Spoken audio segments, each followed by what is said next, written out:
Hiya, today I'm just going to show you this really soft fresh makeup look from scratch. Essentially, one of the main things I've done is my bronzer, blusher and highlighter are slightly higher up to give you a bit more of a lift to the complexion. So Annette, this one is for you, and also Tracy, you had asked me over the weekend, you've just got a brow power and you wanted to see how to use it. So I've done a little bit of an in-depth of how I do my brows, so I hope you enjoy. So to start off, I'm just going in with some of the It Cosmetics CC cream in the shade medium. I did my tanning drops last night, so they're nice and fresh.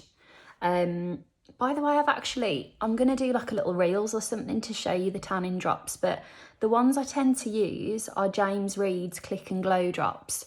And I really like using drops because if you have specific skincare that you like to use, or you've got a moisturiser that really works for you, obviously for me, I'm always conscious of using things that are good for my skin. It just means that you've got the benefit of your existing moisturiser. You just happen to be adding a little bit of tan to it, rather than like, sometimes if it's a moisturiser with the tan built in, you're thinking, but I want to use my regular night cream. So they are really lovely. I'll put a little link to them if you want to have a look. And then this was another thing I did a little reels about the other day actually. When I go in with my setting powder, I just want to show you, this is a MAC 132 brush. And if you wanted, I'm going to get close up so you can see pores and things. If you wanted to just diffuse the appearance of anything like that, rather than rub this in aggressively, you might just tap it in, and that way you're creating, I mean, you can really see there a line of where I've put that on. You're allowing the makeup to set into place. You're just blurring over any texture or anything like that. But also by pressing it in, you're not, if I was to scrub really hard there, I'm going to lift off all of that coverage. So I'm just going to press in, especially the centre of the face, anywhere that might look a little bit kind of sweaty as the day goes on. And I'm really using like a concentrated amount of powder in those areas. And then I'm going to use a softer brush to create a little wash of this all over, because I do want a nice velvety finish for when I'm going to add all of my other powders in. So now that I've done that, I'm going to go in with some smaller shaped brushes. So this is a Smith 118 brush, and I'm going to use some Laura Mercier bronzer. And first of all, I'm going to load up my brush, tap off any excess, and just start by going through the high points of these cheeks. And now a little bit like, I think I've mentioned this before about lips in particular, how I don't necessarily follow the shape of my lips. I just kind of draw on an outline where I want it to fill in any little areas that I would rather add a bit of volume to. I'm going to take this through the hairline. That's where the sun would naturally be kind of hitting and lifting. But when I go through the cheeks, I mean, I've got a round face, let's be honest, but you can see slightly where the hollows of the cheeks are. I'm going to go above that. Annette, you had asked me a while ago for kind of tips for more of a lifted complexion technique. And what I would say is just if there are areas that you want to kind of enhance and rise up, feel free to kind of create the lines where you want them rather than where they are. So with that same kind of thinking, I'm going to go in with, this is also another Laura Mercier, it's blusher in watermelon, and this is their cheek colour brush. I recommended this to someone the other day as a really lovely colour for if you're especially fair, because it's a lovely kind of vivid colour that's going to lift the complexion, but it is still quite a fair colour. And it's just really lovely to give you a natural radiance. Again, I'm taking this quite high. It's almost through the cheekbone rather than the cheek itself. But, you know, if you were to go out and have like a nice brisk walk somewhere, you would get that natural flush through these areas. I'm going to take a little bit down the nose, because you'd also get a little flush through there. And it actually just makes everything look a little bit softer. See how that already is a little bit more windswept? And now I'm going in with a little bit of highlighter on a fan brush. And the nice thing about using a fan brush, because I've lifted everything so high, I've actually got very little room left to play, but the tip of that brush is so fine that I can really strategically add this in, and I've still got the nice kind of illusion of the bronzer and the blush and the highlighter, but I can be really precise with where these colours are going. And that's another nice thing. If I go back to, say, the brush I used my powder with, the smaller your brush is, the more you can kind of diagnose which parts of your face need which things.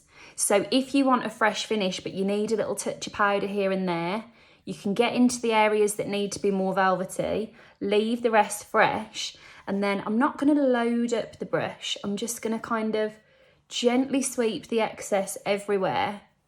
We're now in a position where the T-zone is mattified, but I've got a little bit of glow everywhere else. Tracy, you just sent me a message and said you've got your brow power, so I'm going to show you how I like to use this one. Sometimes, especially if I've gone quite fresh with everything, I might go quite bold with the brow just because it adds a bit of shape and structure when everything else is nice and fresh. So I'm going to do that today. And what I'm going to start by doing is essentially start by lining the bottom of the brow to create the shape exactly where I want it. Now I know this line looks really harsh, but when I brush it through with the spoolie, that will soften and I can make it a little bit gentler if I wish. So I'm going to outline where I want this brow to start, using a fair bit of pressure. Then I'm going to outline where I want the top of it to be. Now you'll notice I'm going a little bit softer. I'm not going soft at all. I will be going softer in these inner corners, because if that looks nice and light and fluffy, it'll give the illusion that the rest of the brow is too. So nice firm pressure. I'm going to really gently go upwards of that bottom line. And then obviously that's a really sharp, artificial, not personally to my taste kind of look. So I'm going to brush through and just soften those edges. And then what you're left with is a lovely defined framework of your brow, but you've got softer lines. And I'm just going to buff that out with my finger. And there we go, nice and soft. Now, one of the things I really got into in lockdown was curling my eyelashes. I think it does make such a difference. So I'm just going to go in and do that.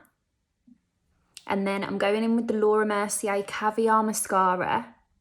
I'm just going to make sure I'm looking down into the hand mirror for this, so that I can get that brush right to the root of the lashes and grab every single lash.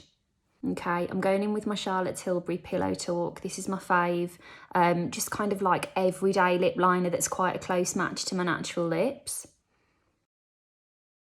And then if you can see, the way my lips kind of dip down in those corners, I like to fill that out a bit. So I'm going to plump up a little bit from that outer corner. Make sure I've really lined. There's almost a gap between where I've drawn on the line and where the lip begins. I'm going to fill that in. And then just a little throwback. I've seen a lot of videos recently about people's like nostalgic makeup and things that remind them of a happy time. These Clinique lip pops came out when I was working at Selfridges and I loved them, and I used to take everyone to get like whatever their perfect match would be, but beige pop was mine and I haven't used it in ages. I've just got a fresh one. They're really creamy, they're just lovely, and I love as well, it sounds like such a small thing, but if that's in your handbag, because half of it is the colour of the lipstick inside, like every different colour the packaging will correspond with, you can actually actually see which colour it is, rather than, you know, trying to read a shade name at the bottom that means nothing to you. So I'm going in with a bit of beige pop, which is like an old love. Okay, so there you go. Nice, quick, fresh, everyday look, a little bit more lifted. I hope you enjoyed. Let me know if you've got any questions about anything or any other video requests in the comments, and I'll chat to you soon.